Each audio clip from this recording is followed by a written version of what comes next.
ये 10 लक्षण भगवत प्राप्ति करने वाले उपासक के हृदय में जागृत हो जाते हैं। बहुत ध्यान से सुनना। ये 10 लक्षण जब प्रकट होने लगे तो जान लेना कि अब हमारा परम सौभाग्य उदय होने जा रहा है। बस हम भगवत साक्षात्कार के नजदीक हैं। जब तक इन 10 लक्षणों में कमी दिखाई दे तो संभालो इन 10 लक्षणों को अपने जीवन में पक्का। इन 10 का पूर्ण होना मतलब भगवत साक्षात्कार होना। धृति क्षमा दमोस्तेयम शौचमिंद्री निग्रह धीर विद्या सत्यमक्रोधो दशकम धर्म लक्षणम। धृति सबसे पहला है। धृति किसी भी प्रकार का संकट, अपमान, विपरीतता, प्रतिकूलता, दुख आ जाए, पर जो हमने भगवत प्राप्ति का लक्ष्य लिया है, चाहे गृहस्थ हो या विरक्त हो, भगवत प्राप्ति का लक्ष्य लिया है, अब वो नहीं छूट सकता, चाहे कुछ भी हो जाए। पहला लक्षण स्वीकृति इसीलिए कहा है। बहुत जोर की बात है। खुली वस्तु रखी है, बिगड़ी जन्म अनेक की अब वहीं सुधरे आज हो ही राम। ये स्वीकृति बहुत बड़ी बात है। अपने लोग देहाभिमानी हैं तो क्रियाओं पर संतोष करते हैं, क्रियाओं पर विश्वास कर लेते हैं कि मैं ये कर रहा हूं, इसके फलस्वरूप ऐसा मिलेगा। लेकिन उस सब करने का फल होता है होना, और वो सत्संग से प्राप्त हो जाता है एक क्षण में। इसीलिए स्वर्ग सुख, मोक्ष सुख, मर्त्य लोक के सुख की बात क्या, सत्संग के समान नहीं रखा गया। तात स्वर्ग अपवर्ग सुख धरी तुला एक अंग, तूलन ताहि सकल मिली जो सुख लव सत्संग। स्वीकृति बहुत जोर की बात है। पहला है धृति। धृति माने किसी भी प्रकार का कोई भी अपमान, तिरस्कार, निंदा, परिस्थिति, विपरीतता आपके मार्ग में आवे पर आपकी स्वीकृति पे अंतर नहीं होना चाहिए। इसे धृति कहते हैं। धृति ये बहुत आवश्यक है भगवत मार्ग के पथिक को। जो स्वीकृति की हुई है उस पे कोई विक्षेप नहीं पड़ना चाहिए। जो होना सो हो जाए, स्वीकृति नहीं बदलनी चाहिए। बस तुम्हारा ये था माम प्रपद्यन्ते तास तथैव भजाम्यहम्। कोई भी परिस्थिति, कोई भी विपरीतता, कोई भी अपमान हमारी स्वीकृति में अंतर नहीं डाल सकता। मृत्यु स्वीकार करना अच्छा है, पर स्वीकृति पे अंतर नहीं आना चाहिए। वही स्वीकृति भगवत प्राप्ति करा देगी। गोस्वामी जी बाद में सब बातें कह रहे, पहले कह रहे बिगड़ी जन्म अनेक की अब ही सुधरे आज। हमारी धृति इतनी कमजोर है कि प्रतिकूलता के आभास मात्र में हम छोड़ देते हैं। प्रतिकूलता तो आई नहीं, प्रतिकूलता के आभास, शायद प्रतिकूलता आ जाए, इससे हम भाग पड़ते हैं। ये कायरों का मार्ग नहीं है भगवत प्राप्ति। अज्ञान को छोड़िए। क्या तुम प्रभु को छोड़ दोगे तो दुखों से बच जाओगे क्या? जो कुछ लिखा लिलाट दुख सुख देह संग, भुगते गो जहां जाएगो या सिद्धांत भंग। या सिद्धांत अभंग तजत क्यों धीरज प्राणी। यही धृति। तजत क्यों धीरज प्राणी, वृंदावन परिहरे प्रिया प्रीतम रजधानी। स्वामिनी जी के महल को, स्वामिनी जी के चरण आश्रय को छोड़कर तुच्छ विषयों की तरफ कदम बढ़ा देना, स्वीकृति आपकी बहुत कमजोर है। बिगड़ जाएगा, ये जन्म बिगड़ जाएगा।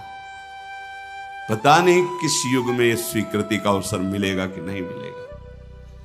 कितना भी संकट आवे, धैर्य नहीं छोड़ना।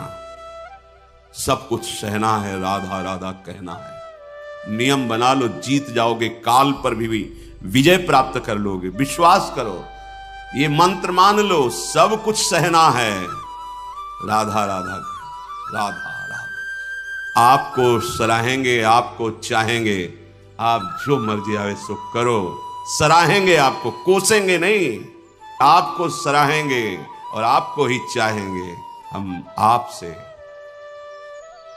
तन मन प्राण सर्वस्व समर्पित करके प्रेम करते हैं। ये प्रेम मार्ग की बात। भगवत प्राप्ति करना है तो पहली बात है ये धृति, ये धैर्य रखो। ये नहीं देखा जाता, धैर्य नहीं दिखाई देता, धैर्य नहीं। जरा सा विचलता हुई भाग पड़े। कहां भागोगे? जिधर भाग के जा रहे उधर तो विचलता का समुद्र है। यहां तो विचलता तुम्हें अविचल स्थिति प्रदान करने के लिए है, यहां का भय तुम्हें निर्भय पद प्रदान करने के लिए है। और इस भय को स्वीकार करके भाग रहे हो तो महाभयावह प्रवाह है संसार का, बहते चले जाओगे। अभय होए जो तुम्हें डेराई। धृति, जो धृतिवान है, लौकिक पारलौकिक सारी संपत्तियां उसके चरणों में झुकने लगती हैं। देख लो, शब्द पर ध्यान दो। जो धृतिवान है, धैर्यवान है, हर कष्ट सहता है, तो आगे जो मार्ग है बोले लौकिक और पारलौकिक सारी संपत्तियां उसके चरण चूमती हैं, क्योंकि वो धैर्यवान है। अगर धृति नहीं है तो परमार्थ का भेष भले हो, परमार्थ की स्थिति नहीं होगी। इसीलिए भगवान कपिल देव जी ने माता देवती जी से कहा, जो आसक्ति संसार के बंधन का कारण है, वही आसक्ति यदि महात्माओं के चरणों में हो जाए तो मोक्ष का खुला हुआ द्वार है। तो वो महात्मा कैसे होते? तो सबसे पहला शब्द था तितिक्षवः, मतलब महान सहनशील होते हैं संत जन। तितिक्षवः या धृति, ऐसा धैर्य कि कोई भी विचलित ना कर सके। बहुत गंभीरता से, इसीलिए इसमें रुके हुए हैं, बहुत गंभीरता से। पहला लक्षण है भगवत प्राप्ति का। जिसके अंदर ये 10 लक्षण आ गए तो भगवान प्रकाशित हो जाते हैं हृदय में, क्योंकि वही परम धर्म का स्वरूप है। भागवत धर्म में चलने वाले या कोई भी धर्म स्वीकार करें तो धृति जरूर आनी चाहिए। अगर धृति नहीं, आप पातिव्रत धर्म, एक पत्नी व्रत धर्म, जो जहां जिस धर्म में, तो उसको धैर्य धारण करना पड़ेगा। बिना धृति के धर्म का पालन नहीं होता। फिर ये तो परम धर्म, महाभागवत धर्म, प्रेम धर्म, इसमें तो कष्टों की परवाह करे तो योद्धा कैसा। अगर अनुकूलता, प्रशंसा, मान और सुख की चाह है तो परमार्थ का पथिक कैसा। अभी भ्रम में है वो। किसकी अनुकूलता?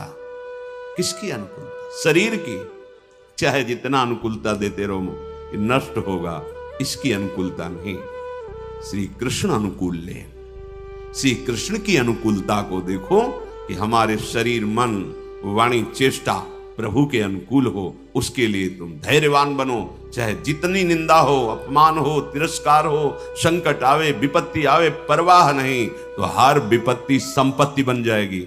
देख लेना, लिखा है कि जो धैर्यवान होकर परमार्थ में चलता है तो लौकिक और पारलौकिक सिद्धियां और सफलता उसके चरणों में आ जाती है। श्री राधा किंकरी नाम लुठति चरण यो, रद्भुता सिद्ध कोटि, करोड़ों प्रकार के वैभव सिद्धियां उसके चरण दास्ता में आ जाती, हाथ जोड़े खड़ी रहती है जब सेवा की आज्ञा हो। दूसरी बात, दूसरा लक्षण है क्षमा।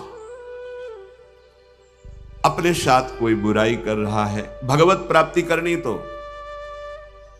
संसारिक आदमी इन बातों को समझ भी नहीं सकता, क्योंकि उसका उद्देश्य अंतःकरण धर्म में अहम ममत्व स्थापित करके भोगों को भोगना और उसी में सुखी होना है। अभी अज्ञान है, वो नहीं समझ रहा। ये परमार्थ के पथिक की बात है। क्षमा, ये इसलिए बोला, वो सामने वाला हमको ऐसा बोलता है, हम चुप रहेंगे। कैसे चुप रह सकते हैं? सामने वाला कौन है? अगर तुम संसारी हो तो संसार है, और परमार्थिक हो तो तुम्हारा आराध्य देव है। तुम्हारी वही तत्व दृष्टि होनी चाहिए जिसकी प्राप्ति के लिए निकले हो। कब करोगे? किस जन्म में करोगे? अभी इसी क्षण से अभ्यास शुरू करो। क्षमा, अपने साथ बुराई करने वाले को दंड देने या दिलाने की पूरी शक्ति होने पर भी, दंड देने या दिलाने की आज्ञा करते ही विध्वंस मच जाएगा। ऐसा होने पर भी ना तो शरीर से दंड दे, ना वचन से दंड दे, ना किसी से प्रेरित करके दंड। हम तो नहीं करेंगे, पर तुम देखो, तुम हमारे शिष्य हो, हम तो सह गए, तुम्हें नहीं सहना चाहिए, जाओ। तो बात एक ही हो गई, बात एक ही हो गई। आप उसको दंड देना चाहते तो आपके अंदर क्षमा बल नहीं है। करत जे अनशहन निंदक तिनहु पे अनुग्रह। ना इस लोक में तुम्हें दंड मिलेगा और ना परलोक में दंड मिलेगा। मेरे अपमान, मेरे निरादर, मेरी निंदा, मेरे तिरस्कार का तुम्हें कहीं दंड ना मिले। तुम्हारी बुद्धि शुद्ध हो, स्वस्थ रहो और भगवान प्रसन्न हो। ये है परमार्थ के पथिक का हृदय। विचार करो, जो अनशहन करके निंदा कर रहा है, अपमान कर रहा है, तिरस्कार कर रहा है, उसके लिए ठाकुर हरिदास जी के कोड़े पे कोड़े वो बरसा रहे निर्दयी और कह रहे हरि बोल कहता है।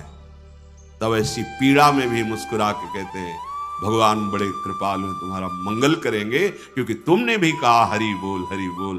तो ये 2 अक्षर हरि नाम तुम्हारी जिह्वा पे आया। अब मुझे विश्वास हो गया कि भगवान तुम्हारा मंगल कर दे। ये है महाभागवत की स्थिति। कितना भी अपमान, कितना भी क्लेश या निंदा करे, उसके लिए ना मन से अमंगल भाव हो, ना वचन से हो।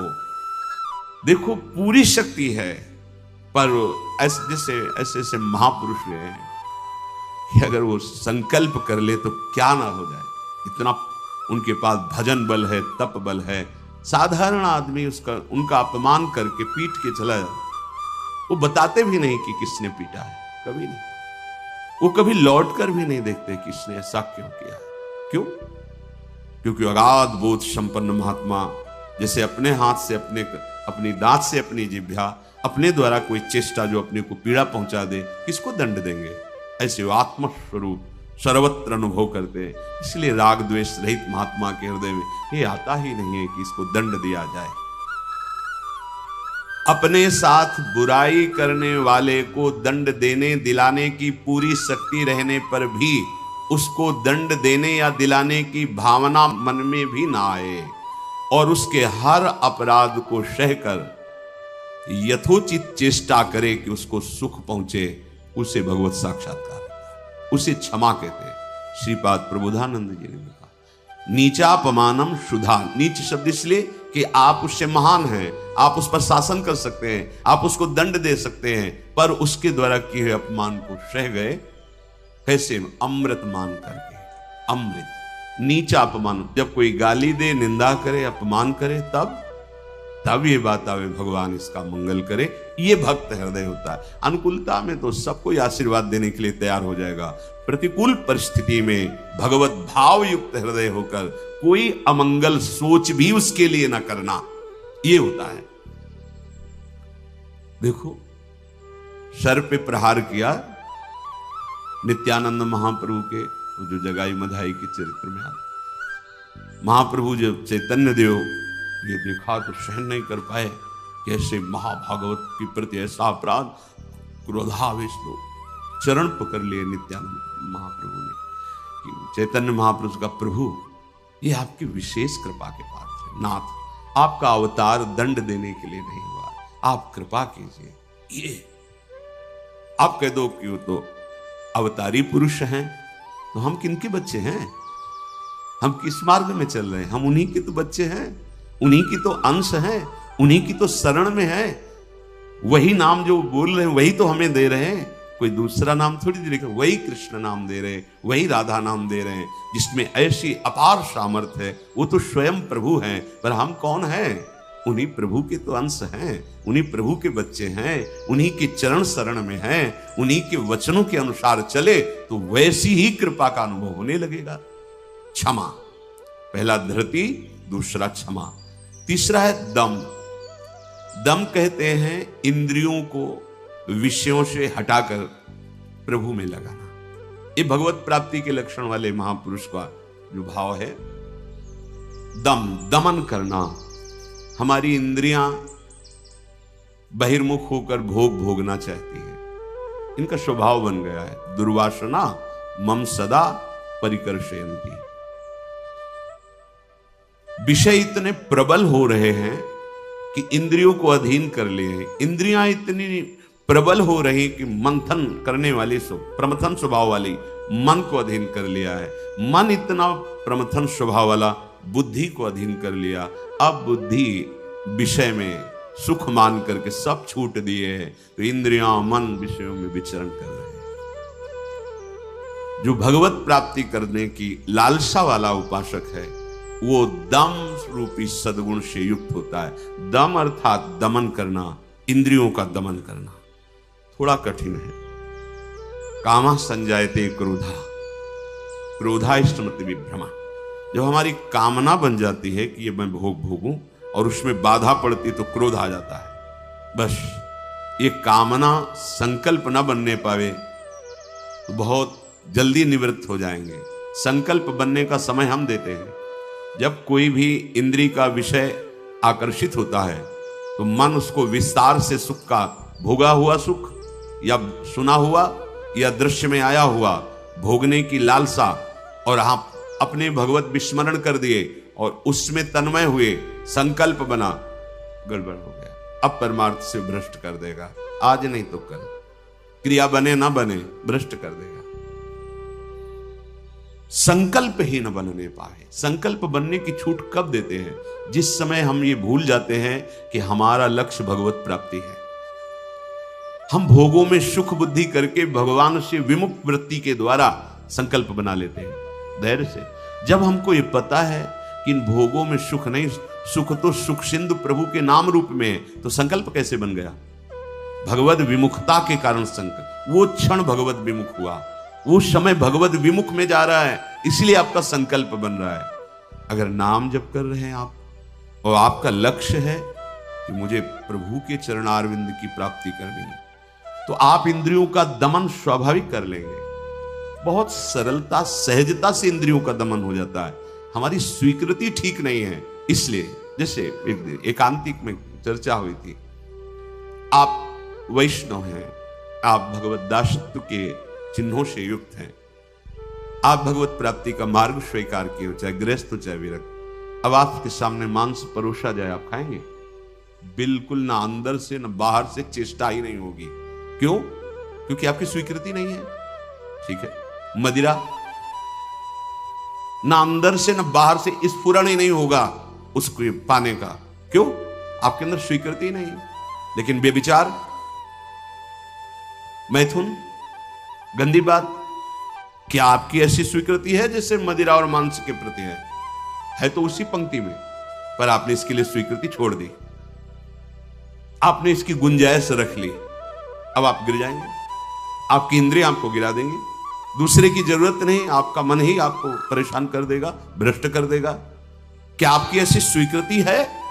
और है तो आप बोलो, आपके सामने मांस परोसा जाए, मदिरा रखी जाए, तो क्या अंदर से स्फुरण होगा? स्फुरण ही नहीं होगा। आप देख लो ना, स्फुरण ही नहीं होगा और आपकी भौं चढ़ जाएगी। आपको पता नहीं आपकी क्या, या तो उठ के चल देंगे, बिल्कुल संभाषण भी नहीं करेंगे। ऐसा ही जो शास्त्र विरुद्ध आचरण है, सबके प्रति क्यों नहीं हो रहा?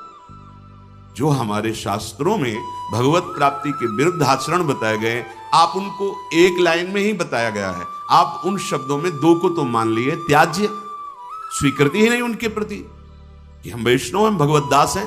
तो फिर व्यभिचार, मैथुन, ये गंदी चेष्टाएं, इसको उस पंक्ति में क्यों आप स्वीकृति में रख लिए? आपने स्वीकृति की है, और यदि आपकी स्वीकृति वैसे, तो आप बोलो कैसे हो सकता है? वो दो बातें जो बोली, कैसे आप स्वीकार नहीं कर सकते? प्रार्थना करने पर, एकांत में मिलने पर भी आप उन वस्तुओं का सेवन नहीं करेंगे, क्योंकि आपकी स्वीकृति नहीं।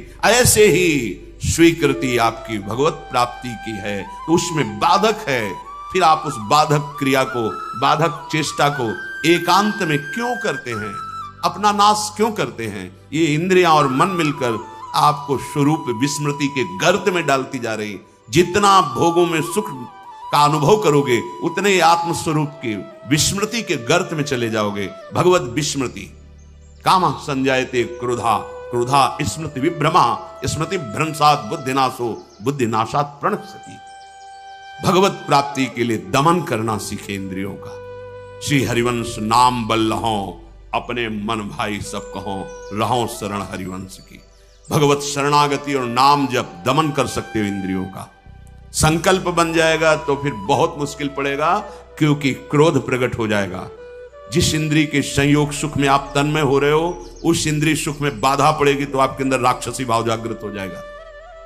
आप कुछ भी कर सकते हो, उस समय मन आपको अपने अधीन किए, आप राक्षसी बुद्धि से युक्त हो जाओगे। बहुत सावधान। दम, पहले ही हमारा निश्चय है भगवत प्राप्ति, हम प्रभु से मिलने के लिए चले, तो जो प्रभु के भाव में डूबे हुए महापुरुष जनों ने निषेध किया, ये नहीं, उसको बिल्कुल वैसे ही देखो जैसे और निषेध पदार्थ हैं।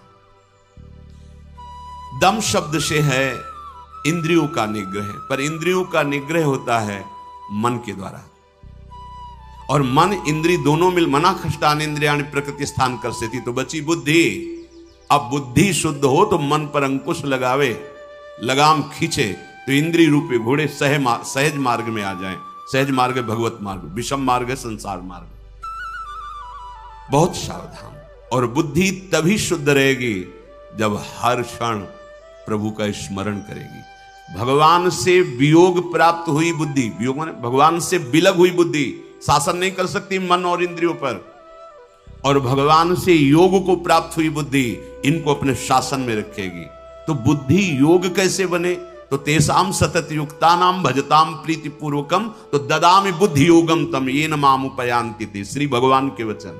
अगर तुम सतत भजन कर रहे हो तो बुद्धि भगवान से युक्त हो जाएगी, भगवान में तन्मय हो जाएगी, इतनी सामर्थ्यशाली हो जाएगी, जहां चाहेगी वहीं रथ को खड़ा कर देगी। लगाम है मन, घोड़े हैं इंद्री, शरीर है रथ, बैठा है जीवात्मा और हाँक रहा है सारथी बुद्धि।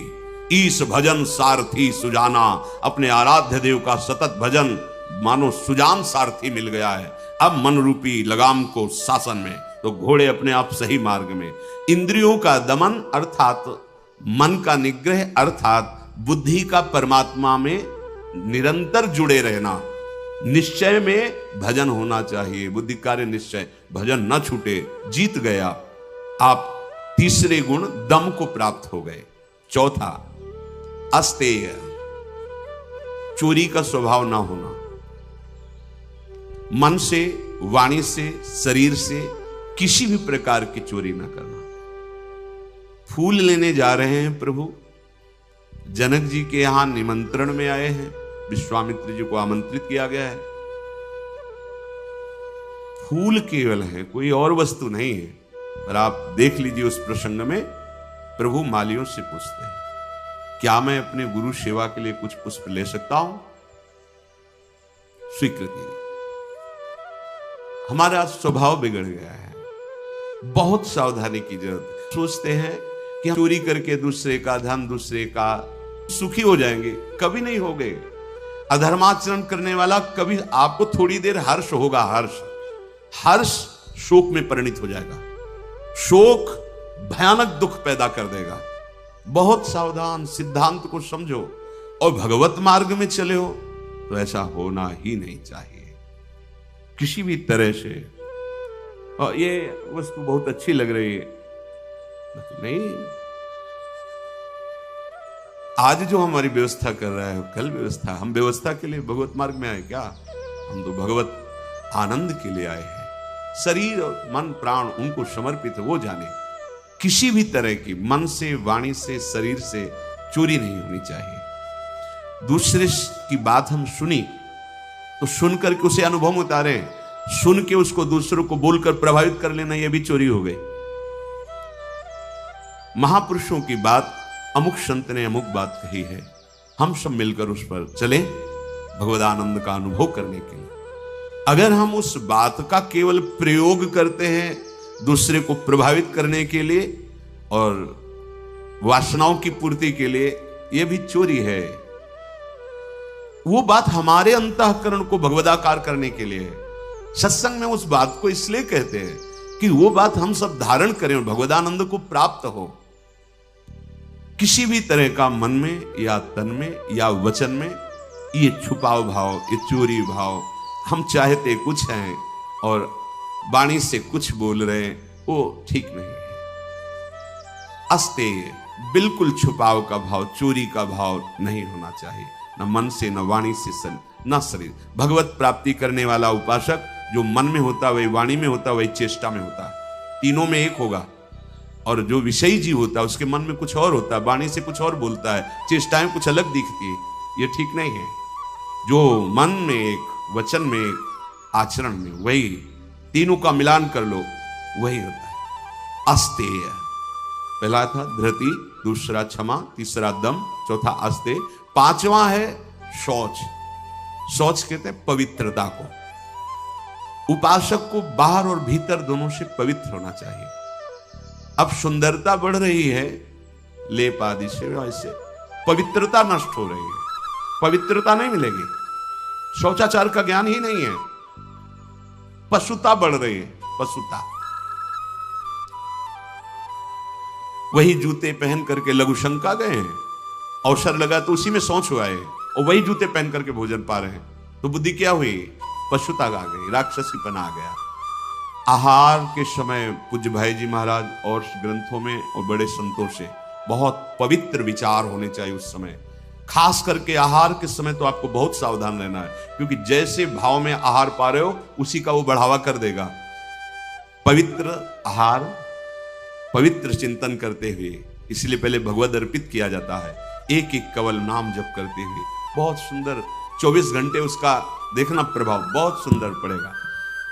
बाहर आपका शरीर पवित्र होना है, उसके लिए दिनचर्याएं हैं, पवित्रता का निर्वाह, बहुत सावधानी। अब देखो ऐसे लोगों के आचरणों का अनुकरण किया जाता है जो शौच होकर जल ही नहीं लेते, वैसे ना क्या कहते हैं उसे, हाँ टिश्यू पेपर, वाह। आचरण बिगड़ते हुए पशुता में बदल गए, जैसे पशु ने शौच के चल दिए।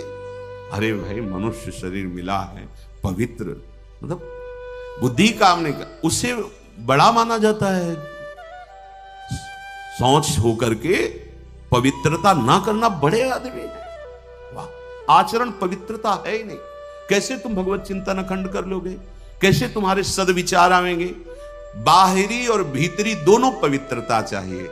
बाहरी पवित्रता ये जल से, मिट्टी आदि, रज, देखो चाहे जितना आप साबुन लगाओ हाथ में, बाद में थोड़ी रज का प्रयोग जरूर करो। रज से पवित्र माना, जिससे वो इतनी बड़ी बोतल में क्या आता है, डिटॉल वाला नहीं होता, उससे हाथ जो हैंड वॉश जो भी ऐसे से धो लिए, माना ठीक अच्छा है, पर रज का प्रयोग जरूर करें। थोड़ी रज लेकर हाथ, बिना रज से आप पवित्र नहीं माने जाएंगे। आप जैसे साबुन वगैरह तो करो, हम कहते करो, पर इससे आप रज का प्रयोग जरूर, एक बार ही सही, पर ऐसे और रज आएगी तो नाली जाम हो जाएगी, और ऐसा नहीं, हम करें थोड़ी तो प्रयोग करो रज का।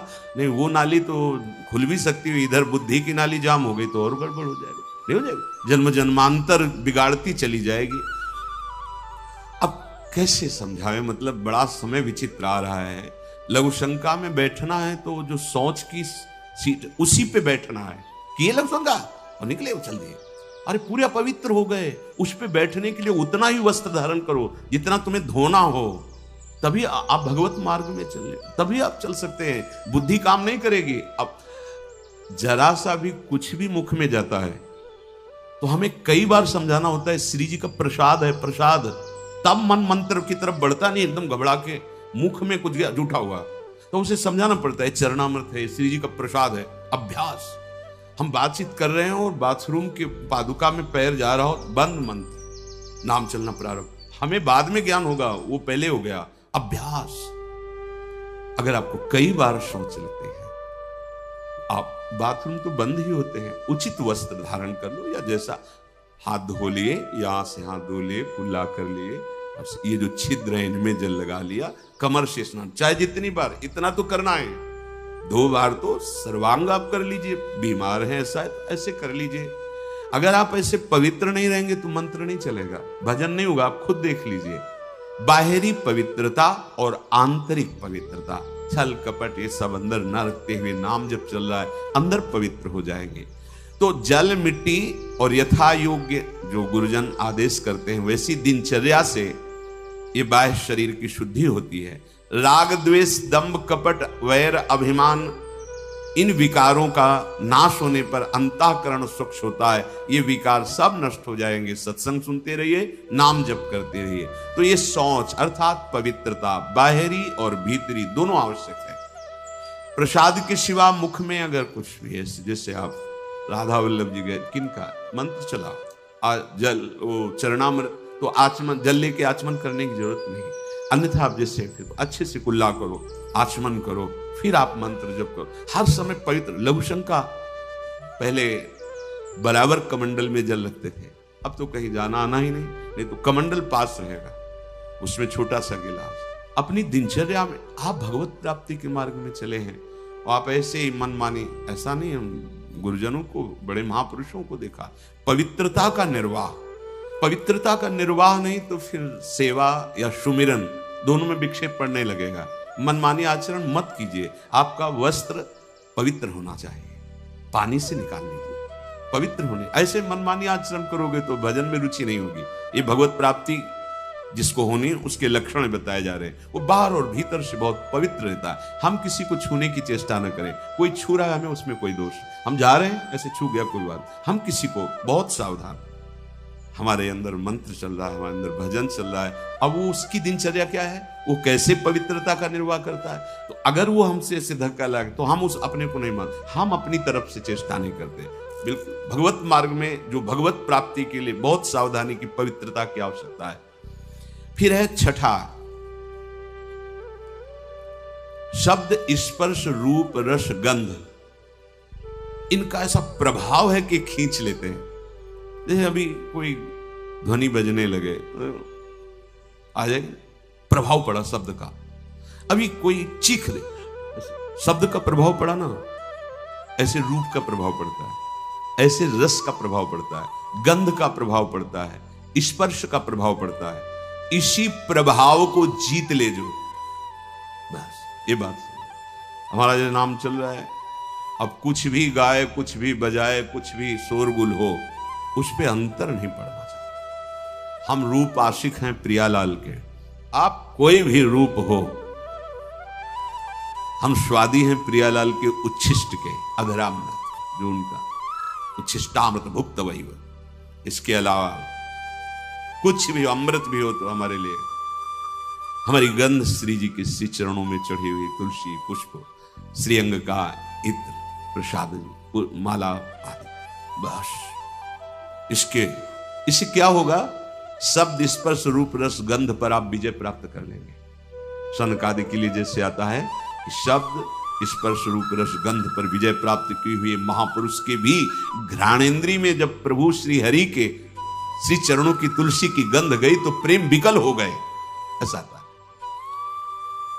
ये जो हमारी इंद्रियां स्पर्श सुख में, देह सुख, स्पर्श सुख में, रूप में, रस में, गंध में, शब्द में हमें भगवत प्राप्ति करनी, इसका हमें परिवर्तन करना होगा। हमें जहां भागवतिक शब्द श्रवणेन्द्रिय में पड़े तो नाच पड़ना चाहिए, प्रापंचिक शब्द तो उदासीन हो जाना चाहिए। भगवत भाव से सबके चरणों में प्रणाम, मेरे प्रभु सब इन रूपों में समाये हुए। ठीक है, ऐसे कोई रूप, और वास्तविक जब आप इतने महान रूप के प्रेमी भाव में चल रहे हैं तो कोई रूप आकर्षण नहीं कर सकता, नहीं कर सकता, है ही नहीं।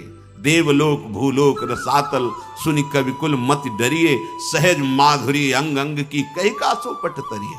कौन सा रूप, कोई भी रूप ऐसा नहीं कि चित्त में क्षोभ पैदा कर दे। कई बार विनोद में कहा है कि जैसे मकान में आग लग जाए तो कैसा दिखाई देता है, ऐसे ही जो रूप आशिक प्रभु के होते हैं, कहीं भी कोई भी रूप बहुत सुंदर रूप नहीं। जितना सौंदर्य यहां से ब्रह्मलोक तक है, हमारे प्रभु के सौंदर्य सिंधु के बिंदु के एक सीकर से है। कोटि काम मूर्छित हो जाए ऐसे तो लालजू महाराज है। एक काम पूरे त्रिभुवन में तांडव मचाए हुए, करोड़ काम जिनकी मंद मुस्कान से मूर्छित हो जाए, वैसी जो लालजू की रूप लावण्य महिमा है, वो लालजू हमारी लाडली जो निर्तन भ्रकुटी, बदन अंबुज मृदु, सरस हास, मधु बोलन तो अति आसक्त लाल। तो अब ऐसे रूप के आशिक, ऐसे रूप की चाह करने वाले किसी रूप में वो प्रभावित हो जाएंगे।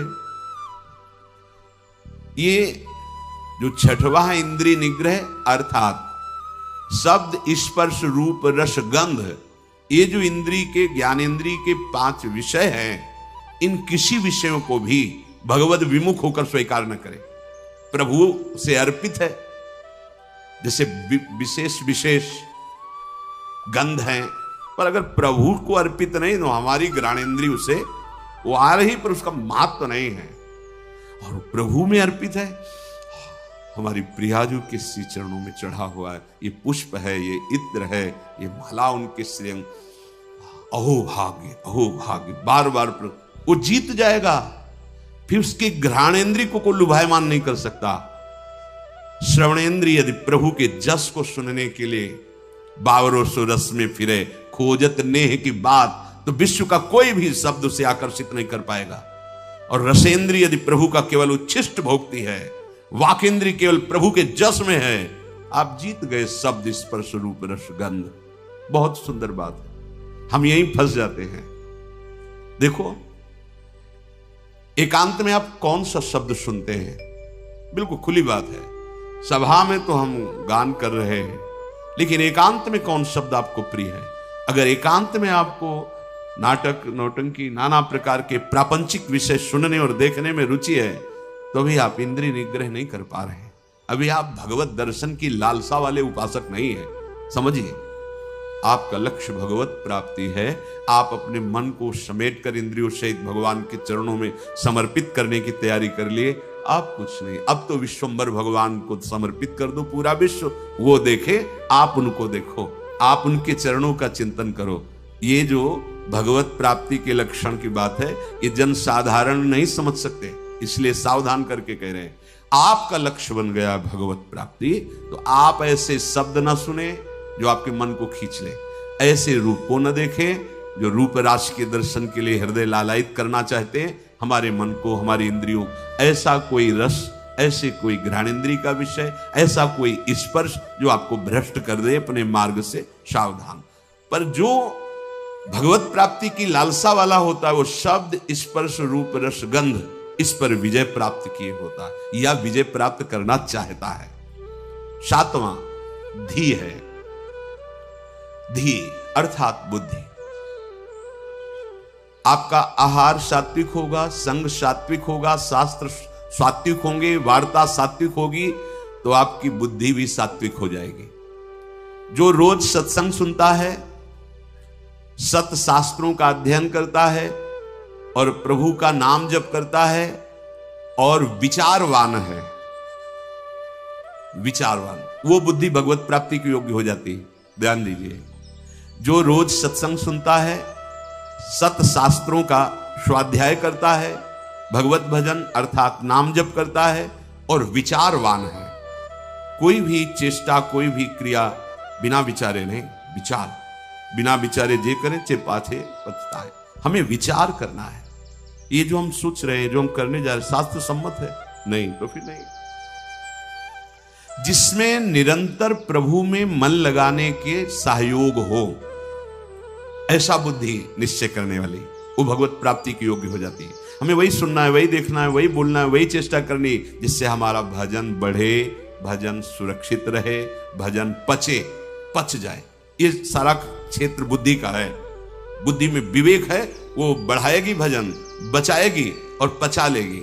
जैसे भजन का भी अपच होता है, मैं इतना तो आगे दिखाएगी, देखो वो महापुरुष इतना भजन, इतने दैन्य, धिक्कार है हमारे जीवन को, अभी उतना तो है नहीं, अहम ऊपर से आ रहा है, वो दबाती रहेगी, तो भजन पचता रहेगा। कौन सी बुद्धि?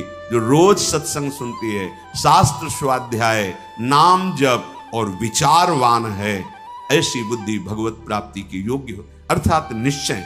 अगर बुद्धि विषयों में लगी हुई है, धन संपत्ति मान को श्रेष्ठ मानती है, तो ये निश्चय ही नहीं कर पाएगी कि परमात्मा प्राप्ति करना है। भोगेश्वर प्रसक्ता नाम तया प्रहत चेतसाम व्यवसायत्मिका बुद्धि समाधौ न विधीयते। आठवां है विद्या।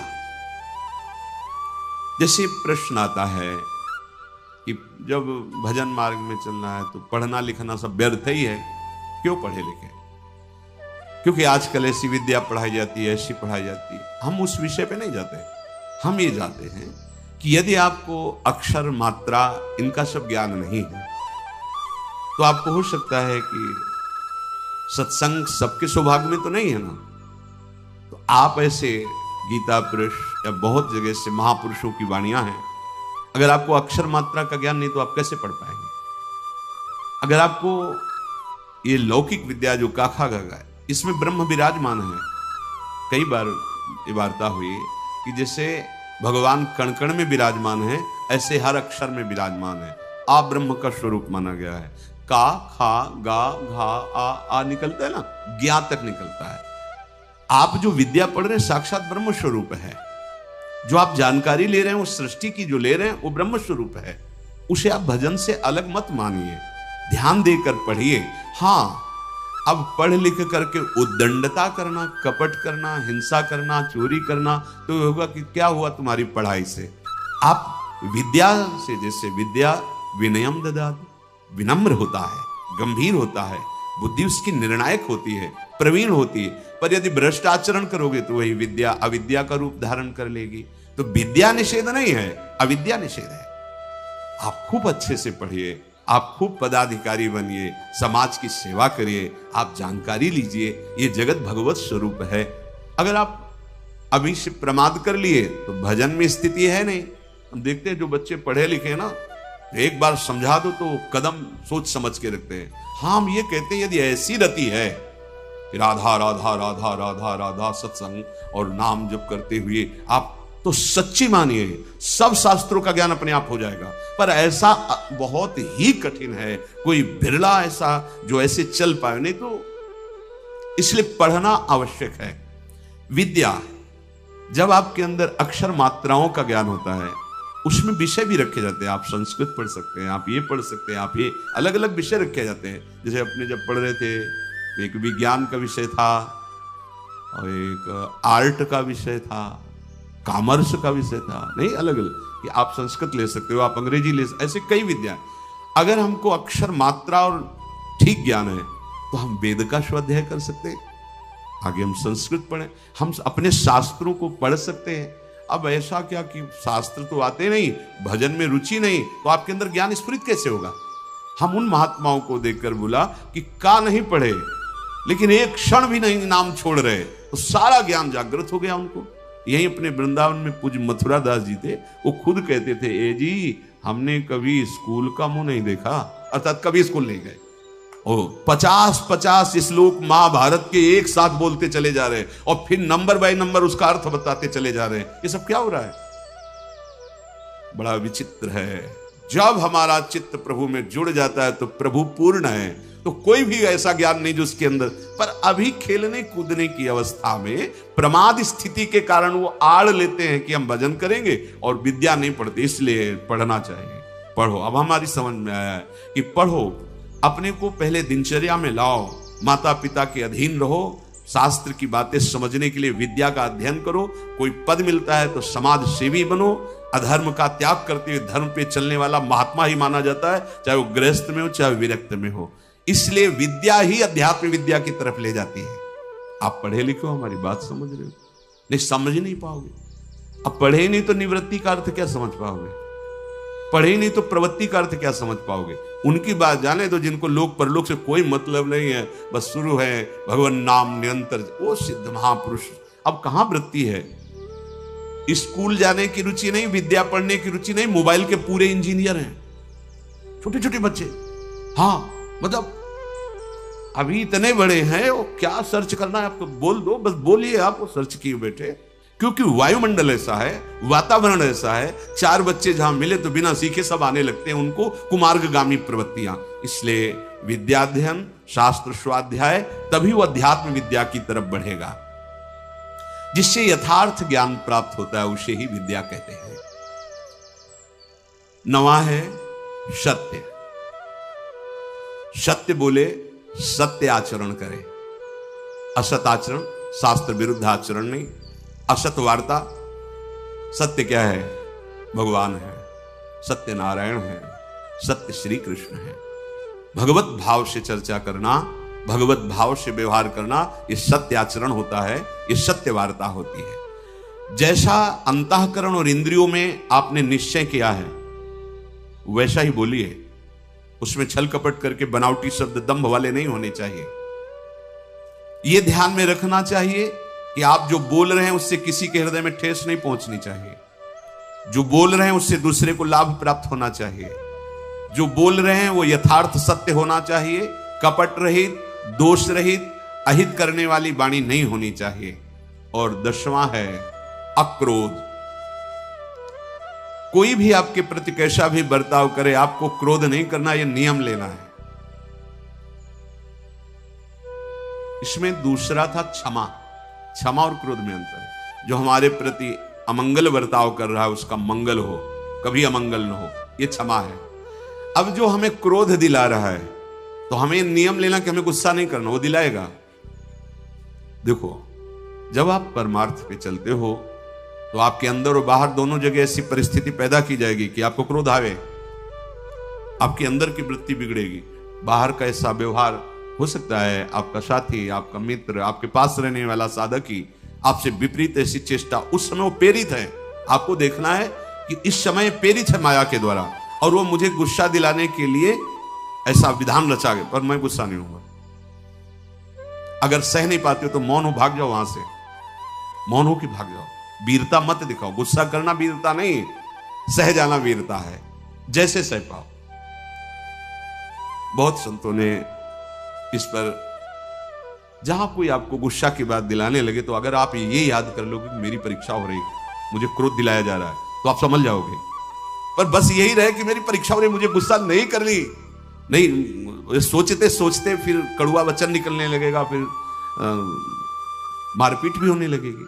पर सोचो अपने साधुओं के, साधकों के, एक दूसरे को गाली दे रहे, लड़ रहे, ये कोई साधुता है? ये कोई मार्ग? अक्रोध, क्रोध नहीं करना।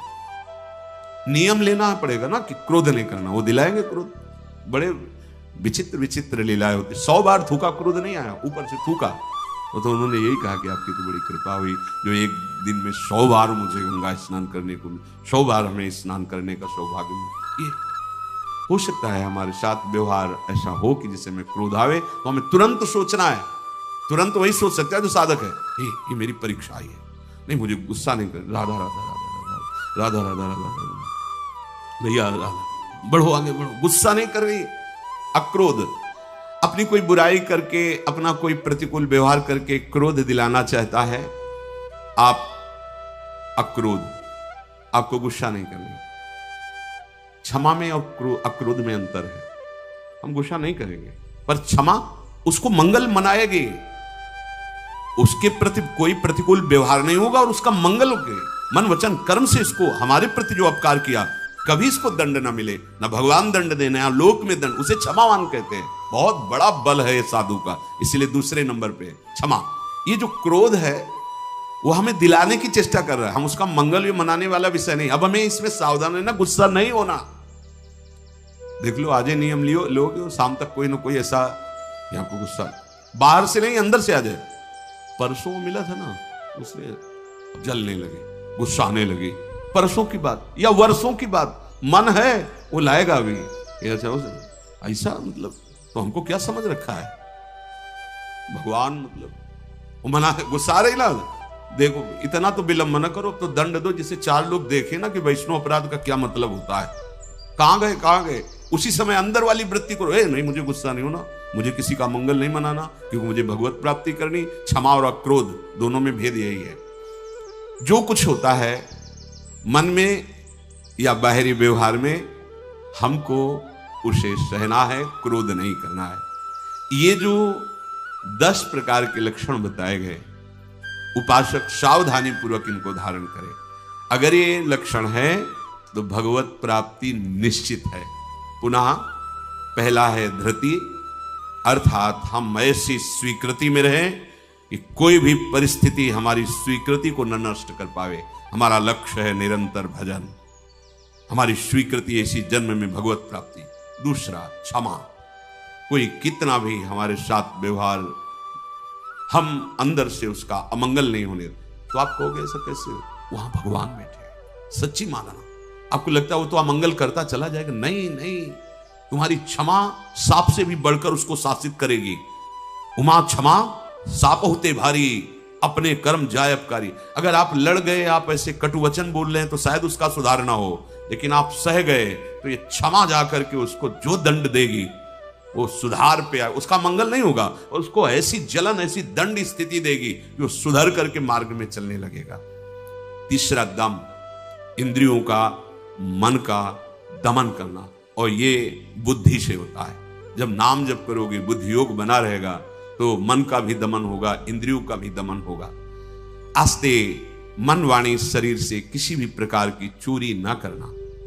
ये जो लोभ प्रवृत्ति है बहुत सूक्ष्म होती है, बहुत सूक्ष्म। इसको न शरीर से, न मन से, न वाणी से, किसी भी तरह से हमें चोरी नहीं करनी। शौच बाहर और भीतर से पवित्र रहने की चेष्टा करनी है। छठवां, इंद्रिय निग्रह, अर्थात शब्द, स्पर्श, रूप, रस, गंध, ये हमें परास्त न कर पावे जो माया जनित है। सातवां, धी, अर्थात सत्संग के द्वारा, शास्त्र स्वाध्याय के द्वारा, नाम जप के द्वारा, विचार के द्वारा हम अपनी बुद्धि को प्रभु से जोड़े रहें। विद्या, वही जो अध्यात्म विद्या तक पहुंचा दे। नवा, सत्य, यथार्थ, प्रिय, हितकर भाषण, और सत्य है प्रभु।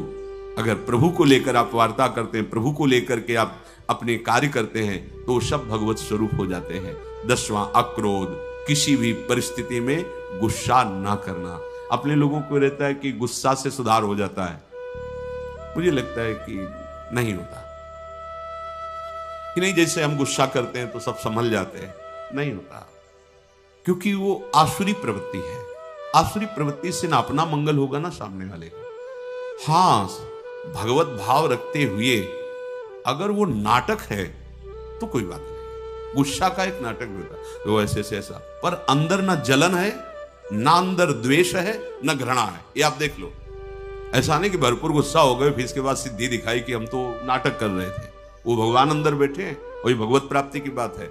बिल्कुल उसके प्रति भगवत भाव है, बिल्कुल कोई जलन नहीं किसी तरह की, और किसी तरह की अभद्र वाणी नहीं है। और आप शासन, आप ऐसा नहीं करना चाहिए आपको, अगर आप ऐसा करते तो आप चलिए बाहर निकलिए, खड़े होइए, वो केवल सुधार के लिए माना जाएगा। जहां अंदर जलन नहीं हुई, अभद्र वाणी नहीं हुई, और आपका भगवत भाव है, ये अक्रोध स्थिति में भी ऐसा आप बाहर दिखा सकते हैं।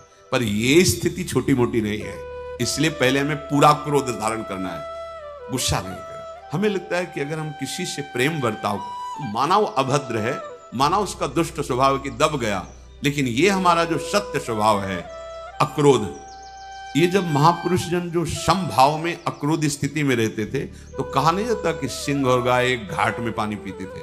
उसका प्रभाव होता था कि पशु पक्षियों में भी हिंसा वृत्ति, जो उनके अंदर क्रोध का आक्रोश होता, वो सब शांत हो जाता था, क्योंकि वो द्वेष रहित, दोष रहित अक्रोध स्थिति को प्राप्त महापुरुष हैं। तो उनका ऐसा प्रभाव है कि पशु भी उस समय वैर त्याग करके समभाव में स्थित रहते थे। प्रकृति पर उसका प्रभाव पड़ता है। इसलिए ये 10 लक्षण भगवत प्राप्ति के लिए अनिवार्य है।